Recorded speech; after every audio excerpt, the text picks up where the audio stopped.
વડોદરા શહેરના ખાનપુર ગામની આશરે 25 કરોડની મંદિરના ટ્રસ્ટને આપેલી જગ્યા પૂજારીએ 2.5 કરોડમાં બિલ્ડરને બારોબાર વેચી દેતા ગ્રામજનોમાં આક્રોશ જોવા મળી રહ્યો છે।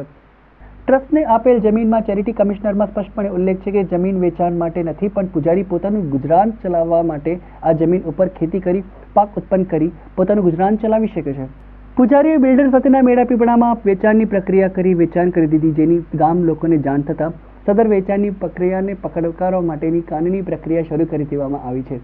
જે બિલ્ડરે વેચાણ દસ્તાવેજ કરાવેલ, જે વેચાણ દસ્તાવેજની નોંધ નાયબ મામલતદારે સરકારનો પરિપત્ર તથા અન્ય દેવસ્થાનની જમીનોમાં આપેલ ગાઈડલાઇનને લઈને વેચાણની નોંધના મંજૂર કરી, જે વેચાણ નોંધને નાયબ કલેક્ટરે નીચેના કોર્ટને રેકોર્ડ ધ્યાને લીધા સિવાય વેચાણની નોંધ મંજૂર કરેલ છે, જે હુકમને કલેક્ટર સમક્ષ પડકારવામાં આવ્યો છે। તેમજ જોઈન્ટ ચેરિટી કમિશનરનો વેચાણની પરવાનગીનો હુકમની નકલો મેળવીને પડકારવાના છે। તમામ હકીકતોને ધ્યાનમાં લઈ કોઈ ફેરફાર ન કરવા ગ્રામજનોની નમ્ર આવેદનપત્ર આપી રજૂઆત કરી હતી। ગોસાઈઓએ અજ્ઞાનતાનો લાભ ઉઠાવી મોજે ખાનપુર તાલુકા વડોદરાના ખાતા નંબર 39 જૂના section number 215 216 by block number 184/A 148/2 નું ક્ષેત્રફળ AR ચોરસ મીટર 062 72 તથા 00304 વાળી મિલકતની હાલની બજાર કિંમત ₹25 કરોડ ઉપરની હોવા છતાં પણ ફક્ત ₹2.5 કરોડમાં વેચાણ કરી દેવસ્થાન મિલકતોને ભારે નુકસાન કર્યું છે, જેથી આ મુદ્દે કાયદેસરની કાર્યવાહી કરવા ગ્રામજનોએ આવેદનપત્ર આપી રજૂઆત કરી હતી।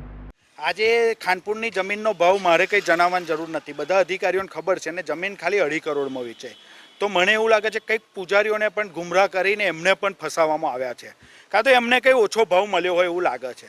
બીજી વસ્તુ, આ પૂજારીને જ્યારે જમીન આપી હતી ત્યારે ટ્રસ્ટ ડીડમાં ચોખ્ખું લખ્યું હતું કે જમીન ખેડવા માટે છે ને એનું ઉત્પન્ન લઈને એમને પૂજા કરવાની છે, એ સિવાય એમને જમીન વેચાણ હક નહોતા આપ્યા।